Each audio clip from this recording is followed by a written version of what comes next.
नमस्कार दोस्तों, हमारे चैनल पे आपका स्वागत है।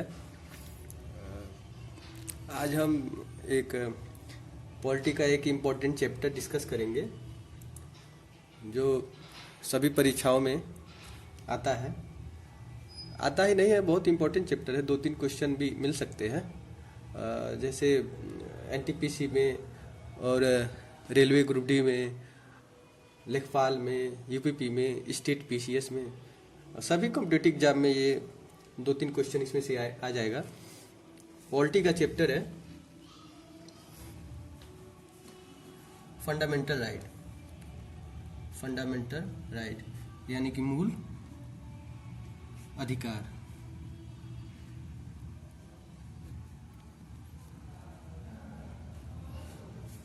तो आइए समझते हैं कि ये मूल अधिकार कहते क्यों हैं।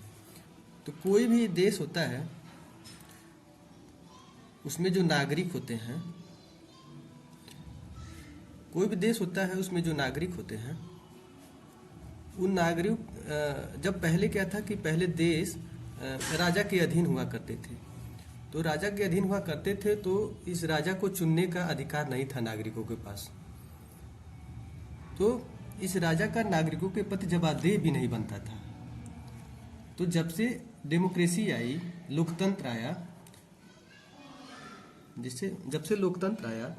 तो लोकतंत्र का मतलब ही होता है कि जनता के द्वारा, अब्राहम लिंकन ने कहा था कि लोकतंत्र का मतलब है जनता के द्वारा चुनी हुई सरकार।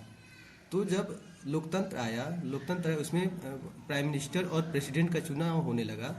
तो इसका मतलब कि इस प्रेसिडेंट और प्रधानमंत्री को चुनने का अधिकार जनता के पास था।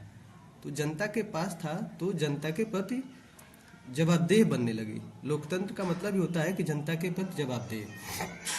तो इस प्रधानमंत्री और राष्ट्रपति यानी सरकार चुनने का अधिकार इस जनता को हो गया, नागरिक को हो गया।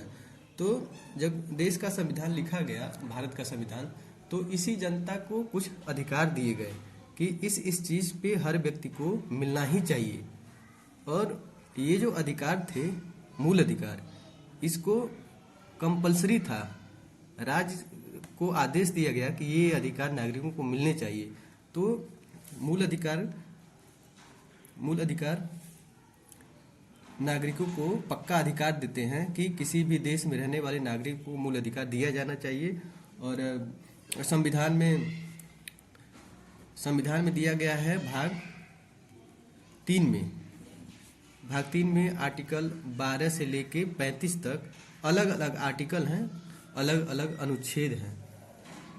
इस अनुच्छेद में संविधान में मूल अधिकार दिया गया है नागरिकों को। और इस मूल अधिकार को सब कैटेगराइज किया गया है, अलग अलग कैटेगरी में बांटा गया है। वो कैटेगरी है ये 12 से 35। आर्टिकल 12, आर्टिकल 13 में तो कुछ अलग अलग बातें लिखी गई हैं इस मूल अधिकार के बारे में। और आर्टिकल 14 से लेकर 18 तक अलग कैटेगरी है। आर्टिकल 19 से लेके 22 तक अलग कैटेगरी है। आर्टिकल 23 से लेके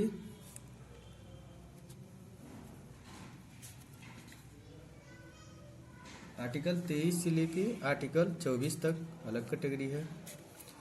आर्टिकल 25 से लेके आर्टिकल 28 तक अलग कैटेगरी है। और आर्टिकल 29 से लेके 30 तक अलग कैटेगरी है।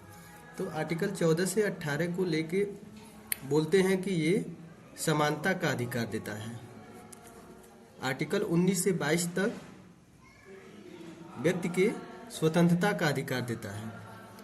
आर्टिकल 23 से 24 तक नागरिकों को कहता है कि उस पर शोषण नहीं होना चाहिए, यानी शोषण के विरुद्ध अधिकार देता है।